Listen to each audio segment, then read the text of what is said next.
तो हमने डिस्कस कर लिया था यहाँ तक कि डबल हेलिकल है डीएनए का मॉडल, फिर एंटी पैरेलल है, फिर डायमीटर जो है वो 20 एंगस्ट्रॉम है ये वाला, और साथ में डिस्टेंस बताई थी कि एक तरफ के माइनर ग्रुप और एक तरफ के मेजर ग्रुप की जो डिस्टेंस है वो है 34 एंगस्ट्रॉम।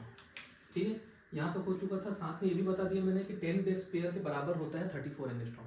अगर बोला जाए कि दो माइनर ग्रुप एक ही साइड के हैं तो दोनों के बीच की डिस्टेंस कितने बेस पेयर के बराबर होती है, तो 10 बेस पेयर के बराबर होती है। यहाँ तक तो क्लियर हो गया। माइनर ग्रुप भी मैंने बता दिया, मेजर ग्रुप भी बता दिया। जो छोटा सा खांच होता है उसको माइनर ग्रुप बोलते हैं और जो बड़ा सा खांच होता है उसको मेजर ग्रुप बोलते हैं। यहाँ तक क्लियर है। अब आगे अपन बढ़ते हैं, दैट इज कि एक बेस पेयर और दूसरे बेस पेयर के बीच का डिस्टेंस कितना है, मतलब ये। ठीक है, तो ये दोनों के बीच का जो डिस्टेंस है वो है 34 एंगस्ट्रॉम। ये देखो यहाँ मैंने लिखा है कि अगर बोला जाए एक बेस पेयर से दूसरे बेस पेयर का डिफरेंस, मतलब अगर मैं पांचवा पॉइंट लिख दूं तो बेस पेयर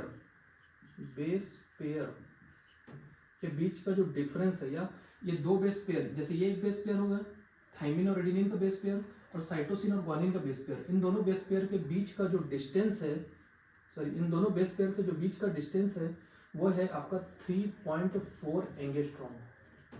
ठीक है, कितना है 3.4 एंगस्ट्रॉम। ठीक है, अगर इसको नैनोमीटर पर कन्वर्ट करूँगा तो 10 से गुणा कर दूंगा, 10 से गुणा करूँगा तो ये कितना हो जाएगा 0.34 नैनोमीटर हो जाएगा। ठीक है, तो यहाँ तक समझ में आ रही है बात कि इन दोनों के बीच का डिस्टेंस कितना है 3.4। जितना भी बेस पेयर है, जैसे ये दोनों के बीच का डिफरेंस, ये दोनों के बीच का डिफरेंस, ये सब सेम रहेगा। ठीक है, तो दो बेस पेयर के बीच का जो डिफरेंस है दैट इज 3.4 एंगस्ट्रॉम। ठीक है, अब अपन आते हैं वेरी इंपॉर्टेंट, जो इस चीज को समझने के लिए बहुत मदद करती है, that is purines and pyrimidines. ठीक है, ये बहुत इंपॉर्टेंट है। अगर डीएनए को समझना है और प्यूरिन्स पायरिमिडिन्स आपको नहीं पता तो डीएनए पढ़ना छोड़ दो, क्योंकि इसके बिना डीएनए का स्ट्रक्चर आपको समझ में नहीं आएगा। ठीक है, तो याद रखना जो प्यूरिन्स होते हैं वो होता है ग्वानिन और एडेनिन। एडेनिन और ग्वानिन कैसे याद रखते हैं, जी ए कैसे याद रखोगे, गोदरेज अलमारी आती थी पहले जमाने में, तो अभी तो कम हो गई है। तो ये जो गोदरेज अलमारी है, तो जी मतलब होता है ग्वानिन, ए मतलब होता है एडेनिन। ये दोनों को अपन प्यूरिन्स बेस पेयर बोलते हैं, प्यूरिन्स। ठीक है, दूसरा है टीसी या टिकट चेकर, जैसे भी आपको याद रखना है।